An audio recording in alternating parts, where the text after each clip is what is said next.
Saya pernah diminta salah satu klien saya bikin depot air minum, air isi ulang. Dia beli ke saya berapa puluh juta gitu. Terus somehow dalam 2 bulan dia minta dijual lagi deh Pak Sirot, karena ini saya udah terbiasa bisnisnya jualan air minum dalam kemasan. Jadi air galon yang dari pabrik. Kalau ini saya harus butuh operate orang lagi, ternyata saya susah nyari orang nih, kata dia. Tiba-tiba saya diminta, ya ini udah dikasih tahu mau dijual. Nah ada pengurus BUMDes di desa saya di Cimahi di Purwakarta. Kang, tolong dong kalau ada depot air minum, kita mau beli, tolong bikinkan gitu. Tapi budget kita segini. Ternyata harganya dia sanggup untuk membeli yang di atas harga yang dijual ini. Saya beli, saya jual lagi, di situ ada margin, ya nggak terlalu banyak, tapi cukup untuk transport, jadi nutupin cost gitu. Artinya klien saya yang ini puas karena barangnya bisa buyback ya, dibeli kembali gitu, tentu dengan ada depresiasi lah, karena kan udah dipakai. Yang ini, si desa ini dia dapat barang yang mutunya bagus, karena saya pakai produk-produk yang branded gitu, bukan barang-barang murah, ya. Jadi barang-barangnya yang kayak filternya UV lightnya itu udah bagus gitu. Mereka bisa beli barang yang bekas atau dipakai baru 2 bulan tapi kualitasnya bagus. Akhirnya itu jadi pendapatan di desa itu. Nah ini contoh usaha desa ya, di bidang infrastruktur, pengadaan air minum, utilitas itu kan kebutuhan utama ya, kalau air minum, beras, ya, jalan, listrik, itu kebutuhan utama. Itu hajat hidup orang banyak. Dia bisa sustain, dia bisa berjalan karena itu jadi kebutuhan dasar dan modalnya jauh lebih kecil. Tentu masih banyak peluang-peluang di desa yang jauh lebih seksi, jauh lebih menarik dibanding di kota. Nah, tugas kita adalah mencari peluang itu dan mewujudkannya menjadi revenue stream dan bisnis yang sustain. Nah, bisnis itu biasanya ada maturity-nya, ada level matangnya nih. Contoh saya nih, saya kerja belasan tahun jadi profesional, terus keluar bikin usaha sendiri. Pasti awal-awal tuh struggle. Jadi sulit awal-awalnya tuh. Banyak bisnis, ini kalau kita pakai hukum Pareto 20-80%, itu 80% setelah orang keluar kerja malah jatuh, rugi, balik lagi dia jadi orang kerja gitu.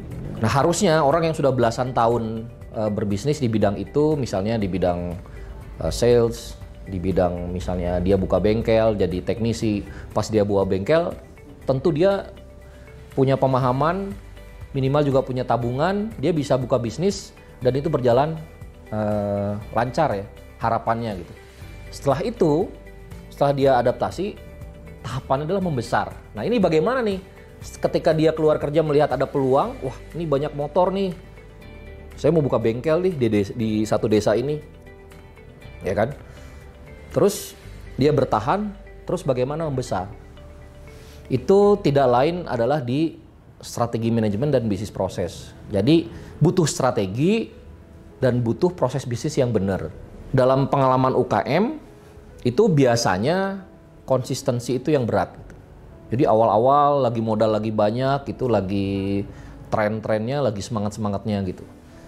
Tapi si entrepreneurnya kan masih jadi CEO entrepreneur nih, masih jadi chief everything officer. Jadi semuanya dikerjakan oleh dia gitu kan. Masih jadi pemimpin skala usaha kecil. Nah, mood-moodnya dia, apa dia moody ya, terus dia malas-malesan misalnya, kalau dulu masih ngantor mungkin bisa begitu gitu.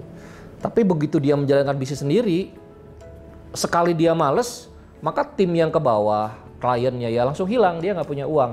Nah, di situ kebanyakan yang secara mendasar bisnis kecil itu tidak bisa membesar. Jadi faktornya faktor si pebisnis itu, faktor si CEO itu. Makanya penting punya mindset bisnis, punya endurance, punya daya tahan. Ya, biasanya dulu kalau jadi karyawan gayanya ya mainnya ke mall sering gitu kan, rapat di kafe atau yang mahal-mahal. Ya kan pakai rembes, jalan-jalan tiap weekend ke puncak kalau tinggal di Jakarta. Tapi ketika berbisnis itu harus dihitung bener, itu jadi pengeluaran yang menggerus pendapatan gitu. Nanti ujung-ujungnya margin kecil. Nah, mentalitas untuk hidup sederhana seperti ini itu paling penting untuk membesarkan bisnis gitu. Contoh kecil nih, saya misalnya, selama saya jadi profesional, dikasih pinjaman oleh bank tuh apa? Kartu kredit. Yang digedein kartu kredit.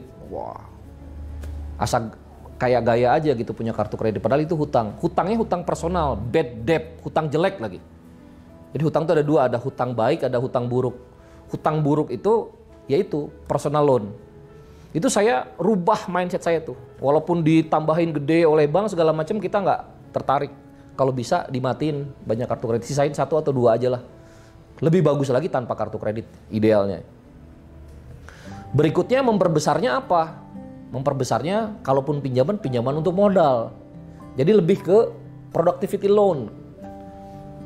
Itu ya, jadi perubahan mindset yang paling utama supaya bisnis itu dari menangkap peluang terus jadi besar. Yang lebih utama lagi selain tadi ya, kemampuan scale up, ya adalah trustiness, kepercayaan. Jadi dari mendapatkan peluang, misalnya tadi ya, kita contoh kepala desa atau direktur BUMDes dapat jatah, misalnya memasukkan 100 orang karyawan dari warga desa itu ke satu pabrik di desa itu.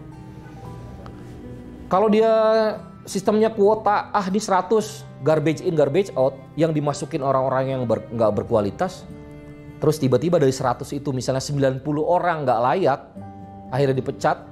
Akhirnya nama desa itu jelek. Kepala desa itu jelek, Karang Taruna itu jelek, atau direktur BUMDesnya jelek. Padahal dia dapat sekian persen dari gaji orang tersebut pada saat gaji pertama dia dapat revenue misalnya. Nah, ini kepercayaan nih. Gimana mau besar dikasih kepercayaan satu aja yang baru 100 orang gitu, padahal dia karyawannya ada 2000 misalnya. Itu sudah failed, sudah gagal. Nah, jadi peluang kalau di kesempatan pertama itu, kalau bisa kita rugi dulu nggak apa-apa. Rugi dalam arti hitung-hitungan modal belajar kita gitu. Jadi kita mindsetnya kita dibayar karena untuk belajar. Ya asal cost-nya ketutup aja gitu, jangan rugi-rugi banget ya. Karena juga nggak bagus juga kita bisnis ya buat apa kalau buat rugi. Tapi misalnya yang pertama ya sekalian ada promote, sekalian harga perkenalan gitu. Kalau orang-orang bisnis tuh udah biasa tuh. Ya, gua diskon deh ya, bisa nggak? Ya jangan 50% lah diskonnya, itu kita makan apa gitu. Boleh deh Pak, 20%, misalkan margin kita udah 40%, jadi ada 20% margin. Nah itu dari awal. Setelah kita dapat pekerjaan itu gitu kan, udah banyak nih, kita naikin harga, boleh dong. Kenapa? Karena kualitas kita lebih baik, delivery time kita lebih bisa diandalkan gitu kan. Terus kita juga sudah tahu nih, ini resiko gagalnya di mana, sehingga kalau ke kita resiko gagalnya lebih kecil, lebih profesional. Nah harapannya bisnis itu kan untung terus, tapi secara logika itu nggak mungkin bisnis itu untung terus. Pasti sesekali kita ada kalanya jatuh, ada kalanya kita dapat tulang belulang. Nah bagaimana mencermati supaya tidak rugi, memitigasi supaya tidak rugi.